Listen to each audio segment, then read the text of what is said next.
Mauro, vamos falar da diplomação na última segunda-feira do presidente eleito Luiz Inácio Lula da Silva e seu vice Geraldo Alckmin, uma plateia presente no Tribunal Superior Eleitoral e muita emoção nos discursos. Mas um detalhe chamou muita atenção, Mauro: a ênfase e o reforço da defesa do Estado democrático de direito e da democracia. É isso mesmo? Sim, sem dúvida. Nós podemos dizer que aquele momento da diplomação representou um passo muito relevante no resgate do ambiente democrático em nosso país. Não foi apenas a conclusão do processo eleitoral que de tempos em tempos acontece em nosso país. Foi provavelmente o início de uma importantíssima virada de página em que não apenas os paradigmas da convivência democrática, do respeito aos direitos humanos e da preservação e integridade do ambiente político em nosso país, mas também um passo gigantesco para que a imensa dívida social que o Estado brasileiro tem, sobretudo com aqueles mais necessitados da população, comece a ser superada.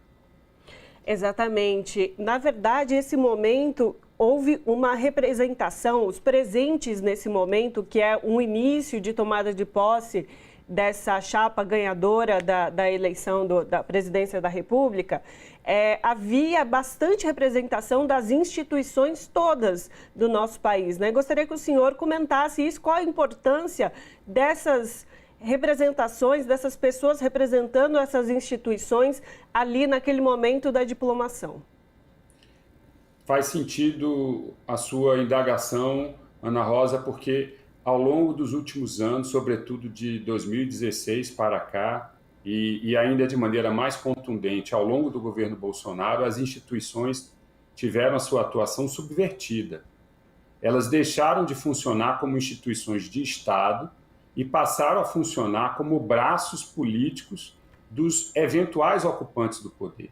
Ou seja, aquilo que muitas vezes nós sintetizamos na expressão república, ou seja, governo para todos, governo no interesse público e não no interesse privado, esse conceito de república sofreu um grande retrocesso. Então, ao longo desse período que nós nos reportamos, sobretudo no governo Bolsonaro, mas também no período em que chefiava o governo Michel Temer, após o afastamento farsesco da presidenta Dilma Rousseff em 2016, as instituições de Estado passaram a atuar de maneira subversiva a seus próprios princípios. Ou seja, o Ministério da Educação passou a militar contra a educação. O Ministério da Saúde, surpreendentemente, não cumpria aqueles desígnios que a ciência determinava, sobretudo no período da pandemia. O Ministério do Meio Ambiente parou de fiscalizar os danos e a grave ameaça ao meio ambiente em nosso país, e assim por diante.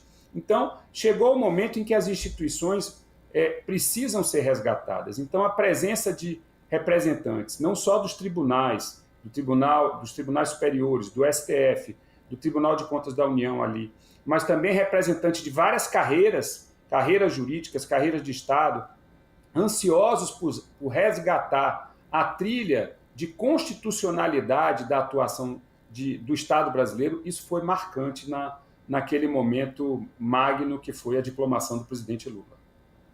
Mauro, essa informação que você traz é muito importante porque ao longo das eleições, quando havia as diplomações, era uma ocasião protocolar, digamos assim. Mas nesse caso, por tudo que o país passou ao longo desses últimos 4 anos, foi muito simbólico a presença de todas essas autoridades que você falou, mas da importância de muitas pessoas se fazerem presente nessa diplomação. E eu queria que você também falasse para os nossos telespectadores e ouvintes aqui da Rádio Brasil Atual, os telespectadores da TVT e ouvintes da Rádio Brasil Atual, Mauro, você que esteve presente, de como que foi presenciar essa diplomação do presidente eleito Luiz Inácio Lula da Silva através do seu depoimento, Mauro. De fato, creio que, assim como todos os presentes, eu também fui contaminado pela emoção e por um sentimento que não só de emoção, mas de que estávamos ali vivendo um momento histórico. E não é difícil ter essa percepção quando nós estamos num evento em que participa e que discursa o presidente Lula. Todos nos recordamos há 20 anos, quando o presidente Lula foi eleito pela primeira vez, em que ele mencionou que ele não tinha tido a oportunidade de ter um diploma universitário e que o diploma que ele ali recebia era simbólico de uma conquista do povo brasileiro, do empoderamento do povo brasileiro. Ele repete agora, em 2022, essa lembrança e um momento de grande emoção, em que a voz do presidente Lula embarga, ele interrompe o discurso, é aplaudido de pé por todos os presentes, porque efetivamente havia ali a percepção de um momento de características históricas, não um momento meramente protocolar. E eu diria, Cosmo, que nós tivemos, além disso, a conclusão de um processo eleitoral muito bem conduzido pela Justiça Eleitoral, pelo Tribunal Superior Eleitoral.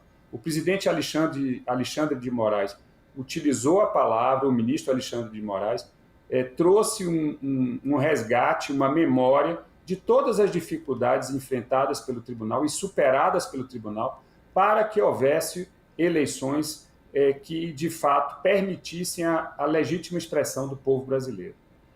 Nós sabemos que boa parte dos recursos das instituições de Estado, do poder das instituições de Estado, foi utilizado de maneira anômala para inverter o resultado eleitoral. Utilização de verbas públicas com finalidade eleitoral pelo governo Bolsonaro, utilização de instituições como a Polícia Rodoviária Federal para bloquear o transporte de eleitores, o acesso dos eleitores às urnas eleitorais. Tudo isso aconteceu e isso vai ser apurado e os responsáveis serão punidos. Mas ainda assim é um grande feito que, na vigência de um governo antidemocrático, abertamente mobilizador do fascismo, nós tenhamos chegado ao final de um processo eleitoral que inicia uma virada de página em nosso país, a superação de um momento verdadeiramente lastimável e que deverá contar necessariamente com a responsabilização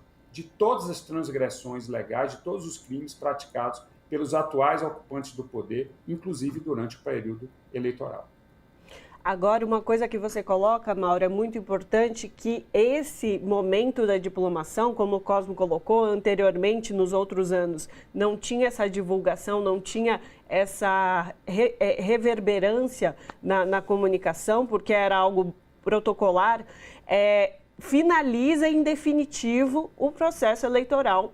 E daqui para frente, há ainda 14 dias de governo Bolsonaro, ele é responsável por esse cargo até o dia 31 de dezembro, mas de fato o que acontece está tudo caminhando e pronto, preparado para que dia 1º de janeiro Lula e Alckmin sejam empossados de fato e Lula receba a faixa lá em Brasília. Então, de fato, como depois da eleição já não havia espaço para se questionar a eleição, agora é muito menos, né? Não tenho a menor dúvida. O calendário eleitoral foi cumprido, o calendário da diplomação, que é a formalização do resultado das eleições, ele também foi observado, e aí teremos a posse normalmente. A atuação responsável de homens públicos como Luiz Inácio Lula da Silva, Geraldo Alckmin, ela nesse momento ocupa esse vácuo de poder que, de uma maneira completamente desarrazoada, vem sendo produzido não só pelo presidente Bolsonaro, mas por vários dos seus auxiliares. Hoje, o governo se abstém de tomar medidas que são essenciais para o povo brasileiro. Aliás, ao longo desses 4 anos, essa foi a tônica do governo. Isso ficou agora mais evidente, porque mesmo havendo um governo de transição ou uma transição governamental, eu tenho feito parte desse trabalho de transição como relator do Grupo de Trabalho de Transparência, Integridade e Controle, mesmo sendo uma mera transição, por assim dizer, já está sendo muitíssimo importante e ocupando esse espaço vazio que a irresponsabilidade dos atuais governantes produz em nosso país. Então, eu quero dizer que o sentimento aqui em Brasília e no Brasil inteiro é um sentimento justamente de ansiedade, de expectativa para que, afinal, voltemos a ter governo. Então, não se trata apenas de empossar os próximos governantes, é, na verdade, fazer com que esses governantes comecem a ter plenas condições para implementar a governabilidade e o cumprimento dos desígnios constitucionais das instituições de Estado, algo que veio sendo corroído ao longo desses 4 anos, o que causou inúmeros prejuízos à população brasileira, inclusive em questões essenciais como assistência à saúde, e isso teve um custo muito elevado em vidas humanas. Mauro, você está em Brasília, traz para os nossos telespectadores aqui da TVT e ouvintes da Rádio Brasil Atual, como é que está a expectativa para a posse especificamente? A gente já sabe que será uma das maiores presenças de chefes de estados mundiais que estarão no evento em 1º de janeiro. Você que está aí no foco, no centro da capital federal, fala para a gente qual é a expectativa, como é que está o clima por aí? O clima é justamente de contagem regressiva, Cosmo, para uma grande festa popular. Uma festa popular de reconquista dos espaços de governo, do futuro, da esperança em nosso país.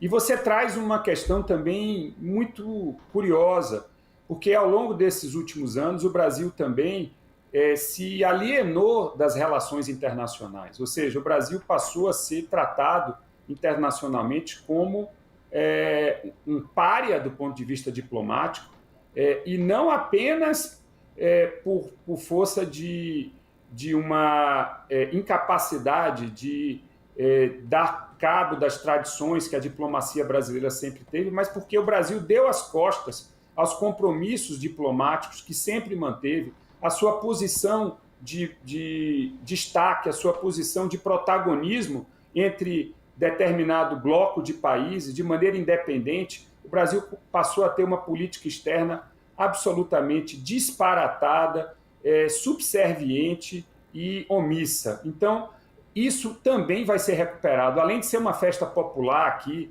em Brasília, que realmente contagia todos nós e muita gente vai celebrar, nós temos também a expectativa de que os representantes diplomáticos, os representantes dos governos estrangeiros virão para celebrar o retorno do Brasil à cena internacional.